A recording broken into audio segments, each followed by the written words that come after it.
Hi Fems, I am Violette Ayala, I'm the founder of FemCity, and you're joining me today for a very special interview. We usually do these on Wednesday, but with the holiday, we thought we would go ahead and do it today. I'm super excited to interview this amazing founder, co-founder for a really big brand. I think you guys will get a lot out of it.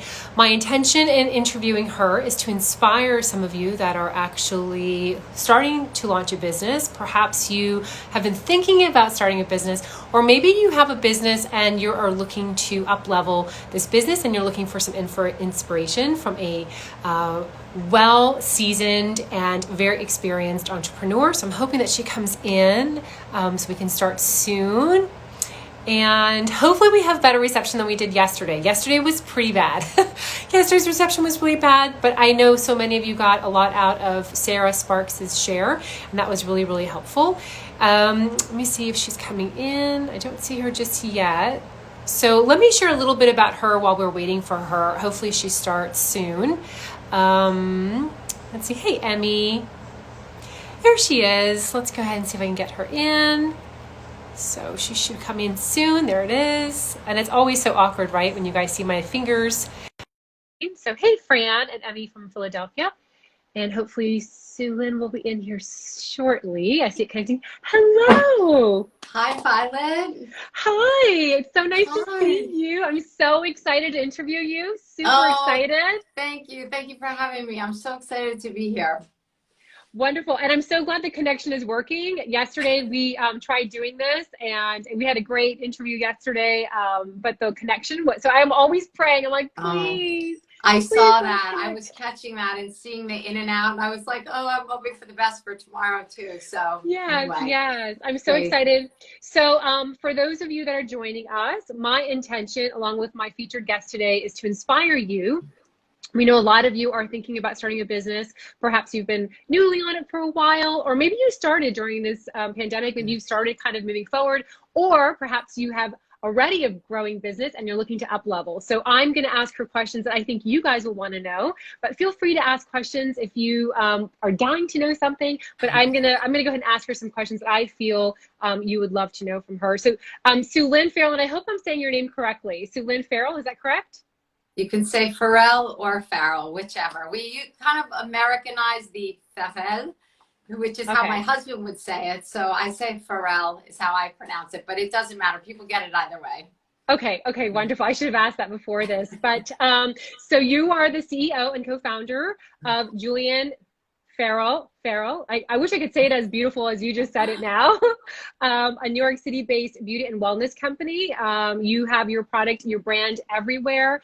So I think this is a very inspirational story. I'm dying to know as well about you. Can you share a little bit about your founding story, how you got started with your brand? And the intention for asking that question is because I feel that sometimes it helps others to go with their gut, to go with their intuition, to go with these ideas that they might have. So tell us about your founding story. How'd you get started? I started originally, prior to meeting my husband, I started a marketing and brand development company. So I had my own business and it was focused on marketing strategy, graphic design, printing, consulting, all sorts of, the execution from soup to nuts throughout the process. So I was building other people's brands. So when we met, I actually met him the first week that he opened his own salon in 2001, almost 19 years. Fast forward to 2.5 years later, we get married and he said, why don't you come and build my brand and stop building other people's brands? And I thought, I don't know, not sure about all the eggs in one basket. Took a couple of years. I decided to sell my business. And then we joined together, which was really interesting because I was able to bring in my marketing background, my love of developing brands. I love the creativity of it. I love logos. I love graphic design. I love working with really creative people. That's a big part. Like I like to wear the CEO hat and I like to wear the creative hat. I was really a creative director for 9 years in that company as well as the CEO. And so we decided to just join forces. And from there, that's how we built out this brand together. And as I say, I'm really lucky to come to beauty, because I was a beauty girl.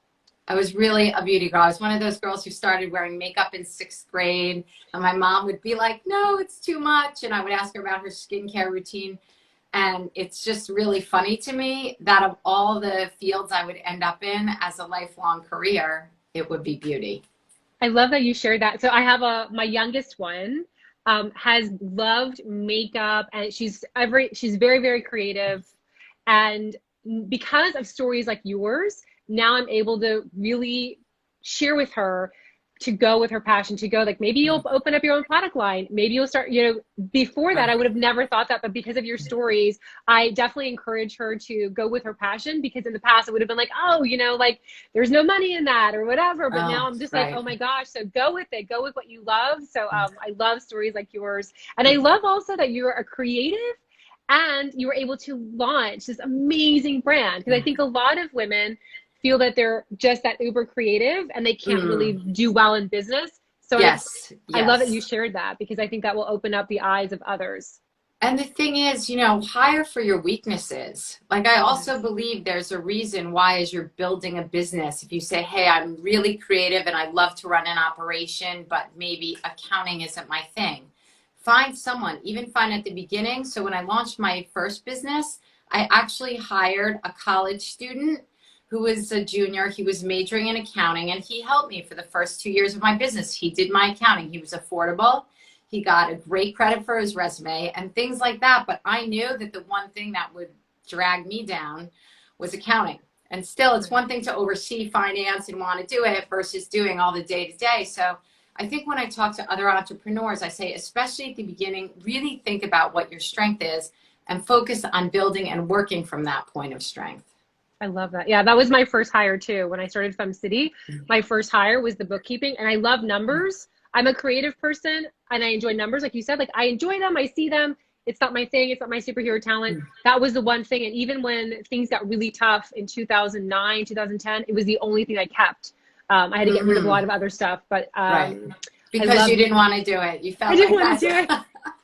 I understand. And I'm not good. And I'm not good at it. And my superhero talent was in development. It was not in, I would have taken me hours and hours and hours to even figure out how to do a P&L report. There's just there's no benefit in me doing that. That's right. And how old is your daughter? The youngest one is 14. I have a 20-year-old and I have a 26-year-old, but the youngest one has always really loved, not only does she love the makeup, but she also creates her own. Like she'll take a little piece of this and a little piece of that and she'll create. So she's very entrepreneurial spirit. And yeah, so I'm going to share with her this interview. So okay. And you can also bring her in for the day. I have a couple of other girlfriends' kids who've come in and done a day trailing me because they love to see what goes in. One wanted to create her own nail polish line so she can see, especially when things settle down in a couple of months. Bring her in the fall, and she can come for bring your daughter to work day, and you can bring her and she can see the operation and we can talk about beauty. That is, I have goosebumps. That is so cool. Thank you so much I will take you up on that. I don't even know when, but I will take you up on that. So I was going to ask you, because I also see a lot of times women, they see women like you and you're super accomplished. You have, you're in, I was reading your bio, Sephora, Bergdorf Goodman. You are really a brand. Like you are huge. And I think sometimes people might see women like you and think that, well, she always, it just happened naturally and it was just there and it was like super easy. And did you ever think that you would be where you are today? And I'm asking you that question because sometimes women start businesses and they don't see themselves in a successful light. So I want to kind of see, did you see yourself in a super successful light back when you started in 2007-ish? That's an interesting question, because to me, part of it, I don't think there's any magic here. I don't think there's any magic for the entrepreneur. It's hard work and it's putting one foot in front of the other day after day after day. It's not as though you know what the end of the road is. I do think it's important to goal set, to have a vision. We were very specific when we talked about having a global product company, where we wanted to sell. We put it on paper. We came up with an expansion plan. So if I said to you, did I hit a lot of our goals? Sure. But did we miss some too? We did. So there's always that in between of like what you strive for and where you want to be. And I think that is also very entrepreneurial. We always want to keep pushing higher. We always want more. We always want different. If you always want the next step and the next level. And so I can't say, I mean, I would say yes and no. I think I knew I would find a path in beauty because I was so passionate about it. And after joining Julien, you know, knowing him for 6 years at that point, I think I knew that we would be a good team and that we could certainly have a certain level of success together. But also I'm aiming for the moon. So I don't know what the next 5 or 10 years holds. Right. And that's a great segue into my next question, because again, so many people see women like you and think that probably all the pieces fell into place perfectly. And I know I know that makes us laugh. Like, it's just never like that. Never. But I want to know what were some moments that things didn't go as planned, or things kind of fell off track, and then how did you get back on? And again, my intention asking you that is that some women are looking now on how to pivot, right? So they're looking to see like, Right. How do I shift? And they feel like they've been thrown off the tracks, honestly. Yes. Thrown off. Yes. And so I think you're asking you this question will inspire them to see that it's a part of the journey. But what was a moment that comes to mind when things just didn't? One of the biggest moments, probably when I look at the past 10 years, is we actually have tried 3 times to do a men's only salon as a division of our main salon within 3 different spaces. One on Madison Avenue, one on Fifth Avenue, and one where we currently are in our 10,000 square foot location. And we kept thinking like, this is something that's going to work, that's going to make sense for us. And the reality is that our male clientele, they just want to be in a busy, buzzing place. They don't necessarily want to be in men's only. It has nothing to do with meeting women. So for me, I really made a mistake engaging what the demographic would be. And I think it's about knowing your business, like really knowing and understanding your business. And if you try something that doesn't work, or if you're thinking in your own life, like I keep trying this and it's not working. The 3rd time I did that, I was like, okay, I should have cut my losses sooner. Just close the door. If I don't close that door, the next one won't open. And that's what I believe. Like, I think for people looking to pivot now, where's the passion? What do you really want to do? Do you have a mentor? If you have a mentor, try to speak to a mentor. Try to speak to a couple of friends who you really trust and say, hey, listen, I'm thinking about a career shift. 2020 has been, you know, disastrous for so many people's careers, and it's tough times, but it's also a really good time of opportunity when people are more willing to accept women who are jumping into different careers, who maybe want more flexibility that's good for both the employer and the employee. So I think it's about, you know, looking inside and really thinking about like, what is it that I want? What is it that I'm good at? Because maybe now is the time for that next chapter to open. Love that. Yeah, time for like a realignment. And also, I feel sometimes, by the way, I love that you shared that story. That's a huge vulnerable moment. I just want to give you like a shout out and love, because I recognize that must have been so painful. We tried launching a newspaper a couple years ago. We invested so much money in a newspaper featuring small business owners that were female founders. And I can only imagine yours is a bigger scale, but when I had to say it's not working out, no matter how much I loved it and how much I wanted it, I it just know. wasn't. There's business decisions. You have to make some really tough decisions. And we know, like I was listening to you speaking about when you were in Bali yesterday and how they incorporate all of good and bad into their life. Yeah. And my husband and I adore Bali, so I know the really spiritual aspect. And I think that's the same with the entrepreneur. I say it really is, it's the ride of the entrepreneur. You have to know it's ups and downs. It's good and bad. It's tough decisions. It's good days, great days, ugly days. And it's none of it is like a snap. They say, oh, you make it look easy. I'm like, but it's not easy. I wish it were easy. You do have your days or your periods where you feel like you're able to, you know, let the wind go through your hair and you're like, oh, we're in a good few weeks or a good few months.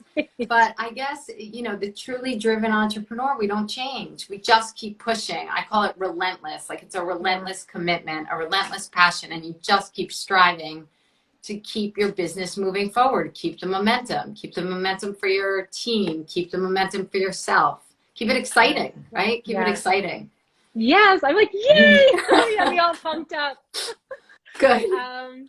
So what's one of the biggest lessons that you've learned? And it's obvious my intention asking you that question is, I love that you shared that, by the way. I'm like loving everything that you said as I'm processing it, because it is a journey, and the ups and downs is just part of it. So if you recognize that when you hit that low, just realize it's part of that. It's just like when you're learning how to walk, you fall down. But I was going to ask you what is the biggest, did I ask you that already? What the biggest what's the biggest lesson you've learned through this journey?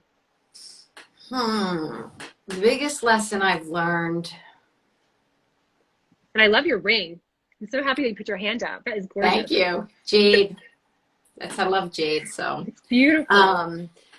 Well, my biggest lesson I would say is stay in your lane. Stay in your own swim lane. Like for us, we know now what we do really well.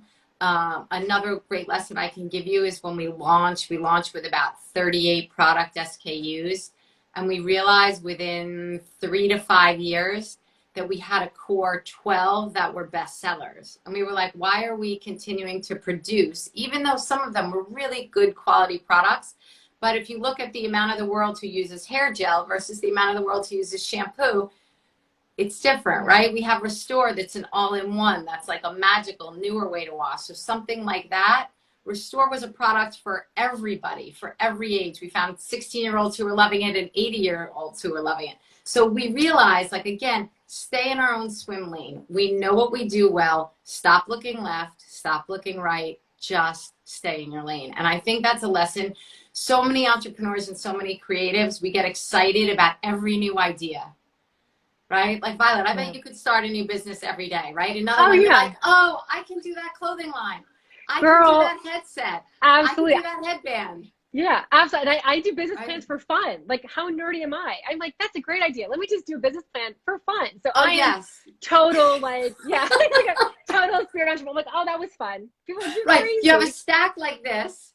And you learn something. I mean, I even have some that I've done like physical clothing designs for. My daughter has a line of bathing suits that never went to market. I mean, let me tell you. So I think we all, as entrepreneurs, do that. And I say, once you kind of find your lane, just stick to it. Stay focused.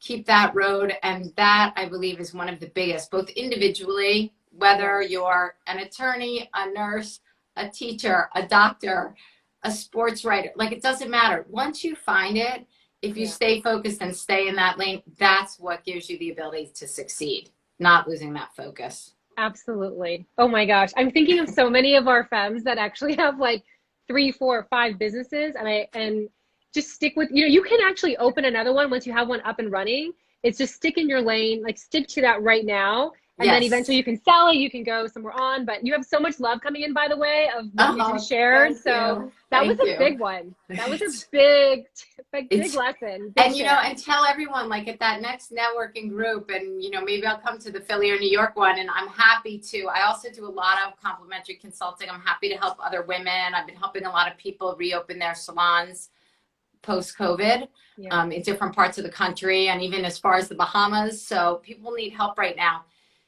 They really need to look at like what's viable, because things that were even business plans 6 months ago are no longer viable in today's world. It's a great time to reassess, look at the planning, look at what they were thinking about doing, and say, first of all, is it my passion?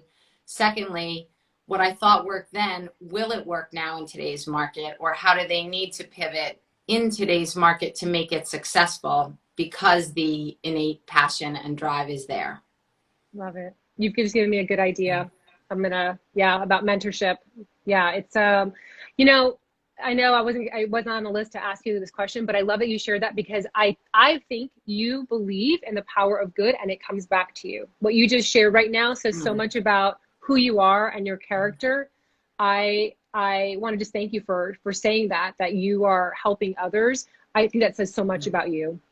Thank you. And championing other women. That's really important. That's something throughout my career. I love to hire women. I love to help women build their careers. And I think that that's critical. People always say, oh, some women are not great to other women. Yeah. It's so critical. It's so critical. It's just, to me, that's a pay it forward.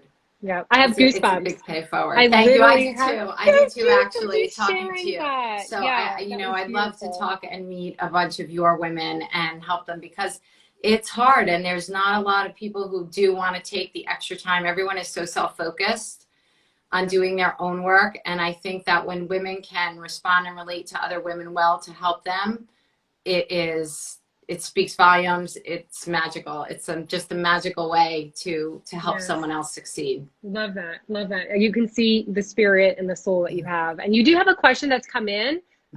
She's asking, I think it's a beautiful one. She's asking, please ask Suelyn, the work that you've done addressing fear that has helped you. Could you share a little bit? That's a good question. That's a great question, actually. And I have to tell you, interestingly enough, before COVID hit, I had signed up for a 10-week class, a Zoom class, oddly enough. I'd never used Zoom before, with 8 other women and 2 therapists. And it was a group on addressing your fears and doing work, somatic therapy, feeling the fear and being able to release it. So would you believe this class started like 3 weeks online every Monday for 90 minutes. It's called Piece by Piece, Christina Giamalva. I'll make sure that I put it up on my IG so people can see it as well. She's also done some sessions for our team at the Salon, which is really helpful. And I'll tell you, it helped me a lot with my fears. I even was trapped in an elevator 5 years ago, and it gave me this really odd anxiety. And I was able to get rid of that during this 10-week class. So that's one thing I've done recently. And also I think writing, if you're someone who's a writer and you like to write things down, writing it down and putting it on paper to say, here's the fear I'm feeling. And it could be something as small as giving a presentation and you're nervous about it. And if you write it down and say, here's the fears, and you address each one and kind of answer yourself. I was also that way the first time I did QVC for the first time. That's like a big thing to, you know, jump on TV in front of millions of people. And you have to really talk yourself through it in a very rational way. And also find a great song, a really great song to play that pumps you up when you have fears and you're nervous. Mine is Eye of the Tiger. Oh my God, I love that. From one of the Rocky movies. And it's just like a really great pump up song. My husband always laughs at me and he's like, there's your song again. But I love that. Music is for me it's Lizzo. Any Lizzo, like if I'm like a dad, I will blast that. And my kids, you know, I'm almost 50. My kids are like, are you listening to Lizzo? But listen, that's really cool that you know who Lizzo is and you're playing her. So they like gives you like what my daughter would call street cred. You have like a different level of street cred. I love that. All right. So what would you say to someone who's listening right now? And they are, I have to wipe my eyes because I was laughing when you said that. What would you say to someone who's listening and feeling like the journey is too hard and they're feeling like giving up? That they're just like, you know what, I thought about launching my business, but it's too hard, or I'm so overwhelmed, or what kind of, what would you say to them to inspire them? We all feel that way. We've all felt that way. And you feel that way at the beginning, in the early stages, in the middle. I mean, the first year is grueling.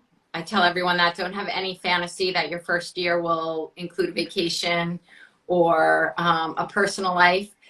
There's a lot of sacrifice that needs to be made the first year of any business, but it's so worth it.